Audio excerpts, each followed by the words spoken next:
Welcome back दोस्तों। सोचो अगर कि आप एक लड़के हो और जब आप सुबह सोकर उठो तो एक लड़की बन चुके होते हो, और ऐसे ही अगर आप एक लड़की हो और जब आप सुबह सोकर उठो तो एक लड़के बन चुके होते हो। कुछ ऐसी ही कहानी लेकर आए हैं दोस्तों आज हम आपके लिए, और इस मूवी का नाम है it's a boy girl thing. Movie की शुरुआत में हम सबसे पहले एक लड़की नेल को देखते हैं जो अपने कमरे में पढ़ाई कर रही होती है, लेकिन उसको कोई चीज डिस्टर्ब कर रही थी क्योंकि उसके पास वाले घर से लाउड स्पीकर की आवाज आ रही होती है। वहाँ पर एक लड़का होता है जिसका नाम वुडी होता है, वो उस घर में रहता है। नेल वुडी से लाउड स्पीकर बंद करने के लिए बोलती है, लेकिन वुडी नेल की एक बात भी नहीं मानता क्योंकि ये दोनों एक दूसरे को बिल्कुल भी पसंद नहीं करते, क्योंकि इन दोनों के रहन सहन में रात दिन का अंतर होता है। जहाँ नेल एक रिच फैमिली से है, वो लोग वेल डिसिप्लिन तरीके से रहते हैं, लेकिन वुडी की फैमिली इनके बिल्कुल उल्टी है। वह इतने खास पैसे वाले भी नहीं है, उनकी फैमिली में ऐसा कुछ खास डिसिप्लिन भी नहीं है, ये अनऑर्गेनाइज तरीके से रहते हैं। और वुडी उनके खानदान का पहला इंसान होता है जो स्कूल तक गया है। आगे हम देखते हैं कि वुडी का एक फ्रेंड कार से उसको स्कूल के लिए पिकअप करने के लिए आता है और वुडी कार में बैठकर स्कूल के लिए निकल जाता है। पर ये दोनों रास्ते में नेल को फुटपाथ पर चलते हुए देखते हैं तो ये दोनों जानबूझकर कार को पानी के ऊपर से ले जाते हैं, जिससे नेल पूरी तरह भीग जाती है। लेकिन नेल घर जाने की जगह ऐसे ही स्कूल जाती है और ऐसी हालत में देखकर स्कूल में सभी उस पर हंसने लगते हैं। लेकिन नेल को स्कूल के अंदर वुडी उसकी गर्लफ्रेंड के साथ मिल जाता है और नेल यहाँ पर उसकी गर्लफ्रेंड की बेइज्जती करती है। वह उसकी गर्लफ्रेंड से कहती है कि तुम्हारी शक्ल देखकर लगता है कि तुम्हारा ब्रेन अभी तक डेवलप नहीं हुआ है, तभी तो तुम ऐसे लड़कों के साथ घूम रही हो, चीयर लीडर कहीं की। इसका बदला लेने के लिए वुडी कंप्यूटर क्लास में नेल के कंप्यूटर पर बेकार तस्वीर लगा देता है, जिससे नेल को शर्मिंदा होना पड़ता है। अगले सीन में हम देखते हैं कि यह दोनों उनके स्कूल की तरफ से म्यूजियम के अंदर ट्रिप पर जाते हैं और यहाँ पर एक टीचर इनको काले जादू के एनजेड गोट के बारे में बताते हैं जो लोगों के आत्मा को बदल देता है, यानी कि उनकी सोल एक्सचेंज कर देता है। लेकिन किसी बात को लेकर इन दोनों के बीच में एंसेप्ट गॉड की मूर्ति के सामने बहस हो जाती है। वुडी कहता है कि मैं जानता हूँ तुम मेरे साथ डेट पर जाना चाहती हो, तो नेल जवाब देती है कि मैं तुम्हारी शक्ल देखकर ही उल्टी कर देती हूँ, और वह बहस करने लग जाते हैं। इतने में एक अजीब सा मैजिक वहाँ होता है, वह दोनों महसूस भी करते हैं लेकिन वहाँ से चले जाते हैं। वह दोनों अपने अपने घर जाकर सो जाते हैं और जब वो सो रहे होते हैं तो फिर से उन दोनों के ऊपर एक मैजिक होता है, और जब दोनों सुबह सोकर उठते हैं तो उन्हें अजीब सा लगता है। तो वुडी अपने आप को नेल के शरीर में पाता है और अपनी बॉडी को देखकर कहता है कि हो गॉड, ये कुछ सपना है, ये कोई बुरा सपना तो नहीं, मैं यह किस घर में आ गया। वुडी अपने आप को आईने में देखकर चौंक जाता है और ऐसा ही हाल कुछ नेल का होता है। वो अपने आप को वुडी के शरीर में पाकर घबरा जाती है।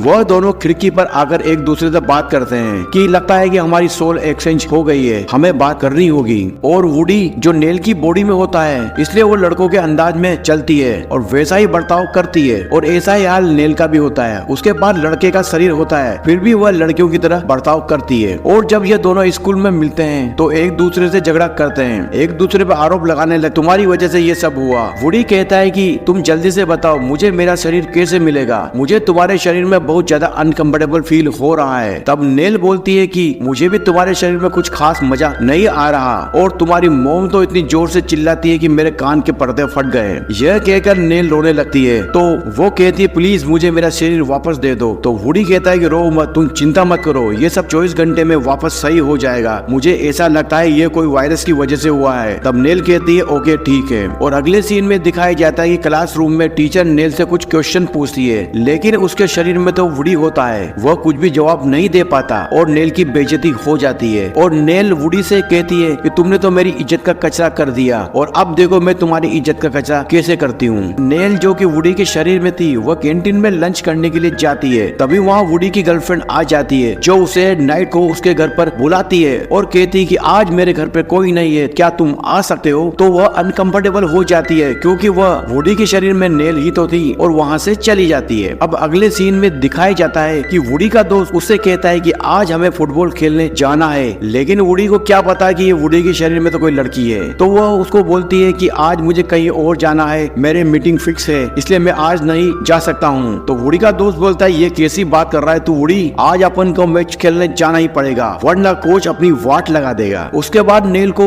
न चाहते हुए भी फुटबॉल खेलने जाना पड़ता है, और वहाँ पर वो लड़की होने की वजह से बहुत अजीब हरकतें करती है क्योंकि उसे वह गेम समझ ही नहीं आता, और कोच भी उसकी ऐसी हरकतें देखकर उसको बहुत डांटता है। वो कहता है कि तुम लड़कियों की जैसी हरकतें क्यों कर रहे हो, और उसे टीम से बाहर निकाल देता है और वहाँ से चला जाता है। अगले दिन दिखाया जाता है कि वुडी के शरीर में जो अंदर से नेल है वह स्कूल में फॉर्मल ड्रेस में एकदम डिसेंट तरीके से स्कूल आती है। तभी वहाँ उसको वुडी मिल जाता है जो नेल की बॉडी में होता है। वो उसे देखकर कहता है कि तुमने ये क्या कर दिया मेरी बॉडी के साथ, तुमने तो वाट लगा दी। तभी नेल कहती है कि जब तक मैं इस बॉडी के साथ हूँ मैं जैसा चाहूंगी वैसा करूंगी, तुम्हें बर्दाश्त करना होगा। तब वुडी कहता है कि अब तुम देखो मैं तुम्हारी बॉडी की कैसे वाट लगाता हूँ। अगले दिन जब हम देखते हैं कि वुडी नेल से बदला लेने के लिए नेल की बॉडी पर शॉर्ट ड्रेस पहनकर आ जाता है और अजीब सा हेयर स्टाइल और मेकअप करके आ जाता है, जिससे सारे स्कूल के लड़के उसको छेड़ने लग जाते हैं। यह सब देखकर नेल बहुत ज्यादा दुखी हो जाती है और ये बात उसको अच्छी नहीं लगती और नेल इसीलिए अपनी बॉडी के कपड़ों से ढक रही थी। वुडी जो कि नेल के शरीर में होता है वो कहता है कि जब तक मैं इस बॉडी में हूँ जैसा चाहूंगा वैसा करूंगा, तुम्हें भी बर्दाश्त करना होगा। वुडी नेल से बदला लेने के लिए कैंटीन में उटपटांग हरकतें करता है ताकि नेल को सबके सामने बेइज्जती और गंदी लड़की के रूप में दिखा सके। इन सबको देखकर नेल को बहुत ज्यादा दुख होता है और नेल भी वुडी को मजा चखाना चाहती है। नेल जो कि वुडी के अंदर होती है वो वुडी की गर्लफ्रेंड के पास जाती है और उससे उटपटांग बातें करके उसका ब्रेकअप करवा देती है। इस बात से वुडी को बहुत ज्यादा गुस्सा आ जाता है। वह नेल को मजा चखाने के लिए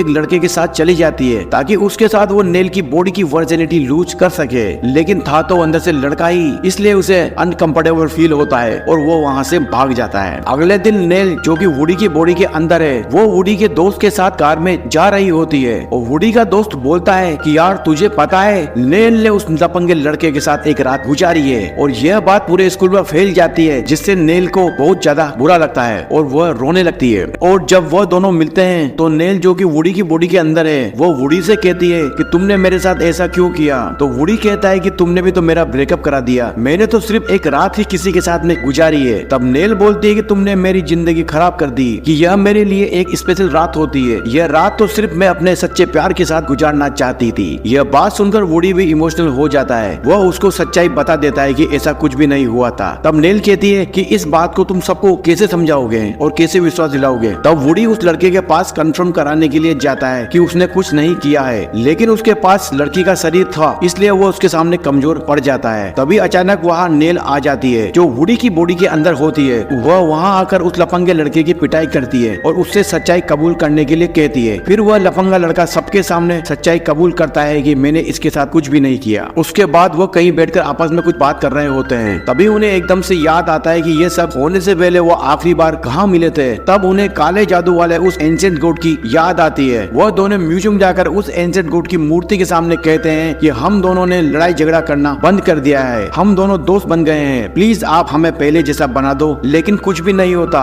वह वहाँ से उदास होकर वापस चले आते हैं। अब दोनों डिसाइड करते हैं कि वह एक दूसरे की बॉडी में रहकर एक दूसरे को ट्रेन करेंगे। अब नेल को वुडी फुटबॉल खेलना सिखाता है और उसको अच्छे से ट्रेन करता है। इधर नेल वुडी को बुक्स पढ़ना सिखाता है क्योंकि नेल को लिटरेचर में इंटरेस्ट होता है। वह दोनों भी एक दूसरे की फैमिली को समझने की कोशिश करते हैं। नेल यानी कि जो कि वुडी के अंदर होती है, उसे वुडी के पिता से पता चलता है कि नेल के फादर ये दोनों पहले दोस्त हुआ करते थे, लेकिन नेल की मॉम वुडी के परिवार को उनके परिवार का स्टैंडर्ड का नहीं समझती थी, इसलिए उन्होंने दोस्ती आगे बढ़ाना सही नहीं समझा और उनकी दोस्ती टूट गई। अब दोनों एक दूसरे की बॉडी को एक्सेप्ट कर लेते हैं। नेल जो वुडी के बॉडी के अंदर होता है तो लेट नाइट पार्टी करता है लड़कों के साथ में। अब आगे हम देखते हैं कि नेल को एक इंटरव्यू के लिए जाना होता है और इधर वुडी को फुटबॉल मैच के लिए जाना होता है। ये दोनों एक दूसरे की जगह पर जाने वाले होते हैं क्योंकि इन्होंने पहले ही एक दूसरे को एक दूसरे की बॉडी के काम के हिसाब से खुद को ट्रेन कर लिया था। इधर अगले दिन नेल जो कि वुडी के अंदर होती है वो नेल के घर जाती है और उसके फादर से बात करती है और उसके फादर को उससे बात करके बहुत अच्छा लगता है। वो उनको काफी इम्प्रेस कर देती है। उन्हें लगता है कि वुडी एक अच्छा लड़का है। फिर जब वुडी जो नेल की बॉडी के अंदर होता है वह इंटरव्यू देने जाता है, लेकिन पहले तो वो अपना इंटरव्यू अच्छे से नहीं दे पाता, लेकिन बाद में वह इंटरव्यूअर को इम्प्रेस कर देता है और वहाँ पास हो जाता है। इंटरव्यू देने के बाद वुडी फुटबॉल मैच देखने के लिए निकल जाता है। वहाँ जाकर अपनी फैमिली के पास बैठ जाता है और फुटबॉल मैच शुरू हो जाता है। शुरू में तो नेल जो बॉडी के अंदर होती है उसकी परफॉर्मेंस इतनी अच्छी नहीं होती, लेकिन बाद में वो बहुत अच्छा खेलती है और उनकी टीम को मैच जितवा देती है और वुडी नेल के फुटबॉल मैच को देखकर बहुत ज्यादा इम्प्रेस होता है और उनकी टीम को जीतने से वो बहुत ज्यादा खुश हो जाता है। आगे नेल को फुटबॉल में अच्छा प्रदर्शन करने की वजह से एक स्पॉन्सरशिप भी मिलती है जिससे वो आगे पढ़ाई करने के लिए नेल के कॉलेज में जा सकती है। यह बात सुनकर दोनों बहुत ज्यादा खुश हो जाते हैं और उनको एहसास भी नहीं होता कि वो एक दूसरे की बॉडी के अंदर है। अब वो दोनों एक दूसरे को एक दूसरे की लाइफ जीने के लिए थैंक्स बोलते हैं और आगे भी सुनिश्चित करते हैं कि हम आगे भी अपनी एक दूसरे की लाइफ ऐसे ही जिएंगे क्योंकि उन्होंने मजबूरन इस लाइफ को एक्सेप्ट कर लिया है। इतने में ही म्यूजियम के अंदर हम देखते हैं हैं कि एंजेल कोर्ट की मूर्ति के अंदर फिर से मैजिक हो रहा है और इन दोनों को फिर से महसूस होता है कि इनकी सोल वापस से एक दूसरे की बॉडी के अंदर वापस आ गई है, यानी कि ये पहले जैसे ही वापस सही हो गए हैं। तभी वहाँ पर वुडी की गर्लफ्रेंड जो वहाँ चीयर लीडर होती है वो वुडी को गले लगाती है और ये सब देखकर नील को बहुत अच्छा नहीं लगता। अगले दिन वुडी स्कूल में डांस पार्टी के लिए नील को लेने उसके घर जाता है, लेकिन वहाँ उसकी मोम उसको अंदर नहीं आने देती, उसे बाहर से ही भगा देती है। लेकिन नील के डैड जो वुडी से पहले से ही इम्प्रेस हो चुके थे, वो जानते थे कि वुडी एक अच्छा लड़का है। वो नील से कहते हैं कि तुम्हें स्कूल में डांस पार्टी में जरूर जाना चाहिए। तो नील कहती है कि वो अपनी प्रिंसेस किसी और को बनाएगा, मुझे नहीं। तब उसके डैड कहते हैं कि कुछ भी हो फिर भी तुम्हें डांस पार्टी में जरूर जाना चाहिए। लेकिन जब वुडी डांस पार्टी में जाता है तो वहाँ पर उसका मन नहीं लगता, वह नील के बारे में ही सोचता है। और स्कूल डांस पार्टी में वुडी को प्रिंस और उसकी गर्लफ्रेंड को प्रिंसेस बना दिया जाता है, लेकिन वो फिर भी उदास रहता है। लेकिन वहाँ पर नील आ जाती है। नील को देखकर वुडी अपना प्रिंस वाला क्राउन उतार कर फेंक देता है और सबके सामने नील को प्रपोज करता है और अपने दिल की बात कहता है। वह कहता है कि इस लड़की की वजह से ही मैं अपनी जिंदगी में बदलाव ला पाया हूँ। नील ने मुझे एक अच्छा इंसान बना दिया, मैं दिल से इसे प्यार करता हूँ और अपनी आने वाली जिंदगी इसी के साथ में गुजारना चाहता हूँ। और नील भी वुडी की इस प्रपोज को एक्सेप्ट कर लेती है और ये कहानी यहीं खत्म हो जाती है। तो दोस्तों, आपको हमारी ये कहानी कैसी लगी? अगर अच्छी लगी हो तो प्लीज हमारे चैनल को लाइक करके सब्सक्राइब जरूर करें। धन्यवाद।